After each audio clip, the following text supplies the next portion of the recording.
Always a pleasure having you all here in the kitchen with me. Curry ribs. You're gonna love this one, man.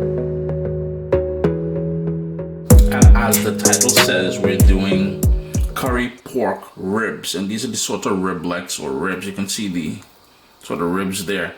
This is how it came at the butcher where I'm at. So where I went, I used the juice of a lemon and cool water. I washed it. Oh, look at that. A lemon seed tried to make its way into the festivities, but we're gonna season it now and we're gonna allow it to marinate for a couple of hours. I like using sea salt. Use whatever salt you guys like using for balance.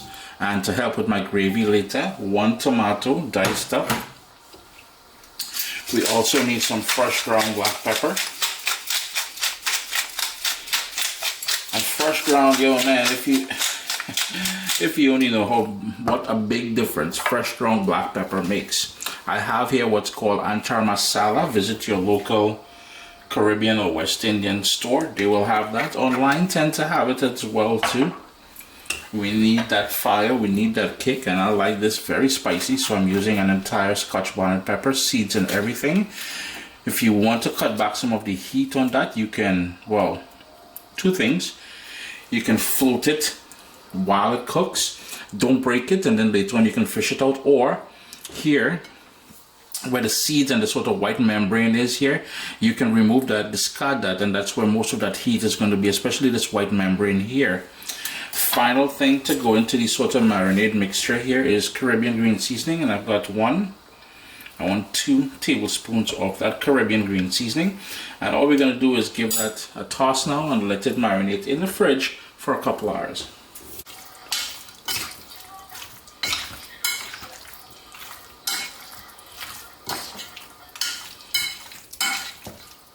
I've got my pot on a medium flame with about 2 tablespoons of olive oil. If you like using vegetable oil, by all means use vegetable oil. I have a medium onion that I just gave a slice to. And to that I'm going to add 8 cloves of garlic that I just gave a slashing to. Just hit that a little stir around like this. Turn my heat down to low because I don't want to burn the garlic. I just want to sort of perfume the dish here from the start, and I'm going to go in with cumin or geera seeds. Heat is on low, by the way, if I didn't mention that already. As all that niceness happens in the pot there, I'm going to go in with a bit more of that Caribbean green seasoning. And if you don't know what Caribbean green seasoning is, head over to caribbeanpot.com or youtube.com/caribbeanpot. You'll see the recipes there. It is just a blend or puree of all the herbs we like using in our dishes in the Caribbean. The Spanish-speaking Caribbean got theirs, the French-speaking Caribbean got theirs, and well, this is the English-speaking Caribbean version, Caribbean green seasoning. In my green seasoning, I make mine with olive oil, and there's a whole bunch of, besides the herbs, there's also seasoning peppers and garlic and a few wonderful things in there. With my heat still on low, I'm going to go in with my curry powder. Use your favorite curry powder. Just going to hit that, another quick stir. What we want to do in this step here is sort of bloom the different spices which makes up a good curry powder. So on low heat, and remember we're trying not to burn that garlic as well. So the combination of those spices blooming and not burning the garlic means we got to maintain that low heat. It will go darker, it will go clumpy, but yo, the aroma, I'm telling you boy. Once you see that curry powder goes dark there and everything starts to come together, what I like doing, I turn my heat up to medium high, and I'm going to go in with water, and I'm going to burn that off. This water, this step here is to cook out the rawness of the curry. So the first step there, we bloom the curry. The second step, we're going to cook out the rawness. Turn the heat up to medium high. We want to burn off all this liquid now. But again, there's a reason for everything that we're doing. On that medium high heat, it will take about 5 minutes or so to burn off all that liquid. We just want to make sure we have a sort of a caramelization happening on the bottom, like over here. So it is at this point we're going to start adding the seasoned pork to the pot, and as you add it, you give it a little stir just to sort of deglaze the bottom of the pot there. All that fond that's happening on the bottom there, man, you want to pick up all of that, and you want to coat the pieces of pork. Quite honestly, I wish the pieces of pork were a bit smaller, but it is what it is. That's what I got from the butcher, so I'm not complaining. It's a nice little curry pork ribs we're doing here. Real thing, man, real thing. At this point, we're going to do a couple of things. We're going to put about 7 to 8 cups of water in the same bowl where we marinated the pork in. Later on, that's going to help in braising this down because we want it nice and tender. And the second thing is we're going to put the lid on there and bring that up to a boil. On that high heat, it will only take about 3 or 4 minutes to come up to a boil. And notice how much liquid it's already sprouted out. What we're going to do is turn that heat down to medium low. We're going to put the lid back on and let that cook for a few minutes. It's been going now for about 15 minutes. See all that liquid that has sprouted up there? What I'm going to do at this point is remove the lid. Yeah, I had the lid on all the while. What we want to do is burn off all this liquid. So we're going to remove the lid. This is all that natural juices. Iman didn't add any water or anything to here yet. We're going to crank up that heat to high, burn off all that liquid, and in doing so, we are really going to intensify the flavor of the curry. Not just the pork, but the curry as well. That gravy later on is going to be kissing you with niceness. But anyhow, we're burning off all that liquid at this point. It only took about 5 minutes to burn off all that liquid.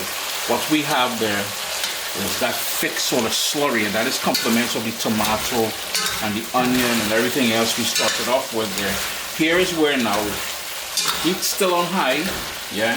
You're trying to look for the oils, you notice you can see some of the oil that we started off with there. Here is where we're gonna go in with that water I asked you guys to put in the same bowl where we marinated the pork. I'm gonna cover that completely with that water. We're gonna bring it up to a boil. You gotta love cooking with a gas stove. Only took about 3 minutes on that high heat for this thing to come back up to a boil. And that is what we have here. I'm gonna do 2 things. I'm gonna toss in a couple pieces of bay leaf in there, and I'm gonna put the lid on.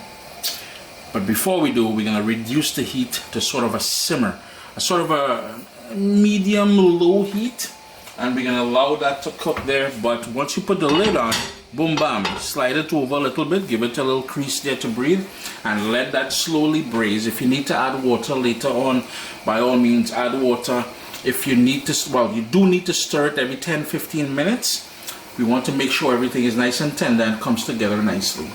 It's been going for an hour and 20 minutes. Here's where we're going to start personalizing things a bit. I know for a fact that this pork is tender already, so if you have to cook it longer to get it more tender to your liking, go ahead and do that. At this point, I would recommend tasting it for salt and adjusting it. Keep in mind when you are deciding whether or not the gravy is thick enough for you. And the other thing is, if you cook this down all the way, I mean no gravy whatsoever, but you get back to the oils that you started with, the flavor will be different than it is now. But what I was going to say is keep in mind that this gravy is going to thicken up quite a bit more as it cools down, yeah? As with all of my curry dishes, especially meats, I like to finish off with a bit of shadow benny. I don't have shadow benny or cilantro. What I do have is cilantro. So I'm just going to toss that cilantro in there. I'm going to turn off the stove. And I believe cilantro is called coriander in over across the pond. And I have these little, what we call fine wiri peppers, which I grew over the summer in my garden. I'm just going to hit that a little stir. You don't have to add that wiri pepper. It's just, I might have it and I like the heat. Chris here, CaribbeanPod.com. Just look at that. Looking good, eh? Sup, soldiers? Listen, if you enjoy this recipe, I'd really appreciate it if you hit subscribe and click that bell notification thing. If you've made the recipe, take a picture and send it to me. Email address down here, I ain't trying to tell people the email address. Them butts will take the address and do all kind of thing with it. And tag me on Instagram at Caribbean Pot. I really appreciate you guys, and thanks for being in my kitchen with me today. Irie? Irie. It was a pleasure having you all here in the kitchen with me. Curry pork ribs. You're gonna love this one, man. Do give it a try. Irie? Irie.